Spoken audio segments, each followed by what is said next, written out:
मैं अपने पति से मिलकर शीघ्र ही तुम्हारे पास आ जाऊंगी।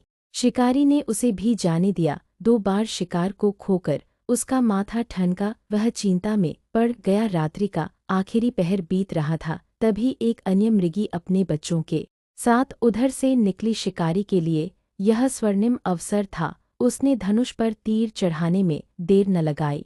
वह तीर छोड़ने ही वाला था कि मृगी बोले, हे पारधी, मैं इन बच्चों को पिता के हवाले करके लौट आऊंगी, इस समय मुझे मत मार। शिकारी हंसा और बोला, सामने आए शिकार को छोड़ दूं?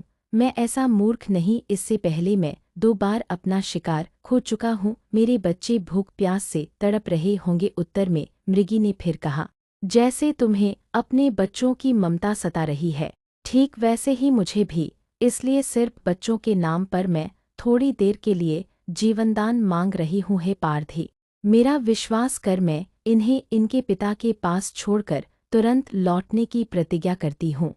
मृगी का दीन स्वर सुनकर शिकारी को उस पर दया आ गई। उसने उस मृगी को भी जाने दिया। शिकार के अभाव में बेलवृक्ष पर बैठा शिकारी बेलपत्र तोड़ तोड़ कर नीचे फेंकता जा रहा था। पौ फटने को हुई तो एक हष्टपुष्ट मृग उसी रास्ते पर आया। शिकारी ने सोच लिया कि इसका शिकार वह अवश्य करेगा। शिकारी की तनी प्रत्यंचा देखकर मृग विनीत स्वर में बोला, हे पारधी भाई, यदि तुमने मुझसे पूर्व आने वाली 3 मृगियों तथा छोटे छोटे बच्चों को मार डाला है, तो मुझे भी मारने में विलंब न करो, ताकि उनके वियोग में मुझे एक क्षण भी दुख न सहना पड़े। मैं उन मृगियों का पति हूँ। यदि तुमने उन्हें जीवनदान दिया है, तो मुझे भी कुछ क्षण जीवनदान देने की कृपा करो। मैं उनसे मिलकर तुम्हारे सामने उपस्थित हो जाऊंगा। मृग की बात सुनते ही शिकारी के सामने पूरी रात का घटनाचक्र घूम गया। उसने सारी कथा मृग को सुना दी।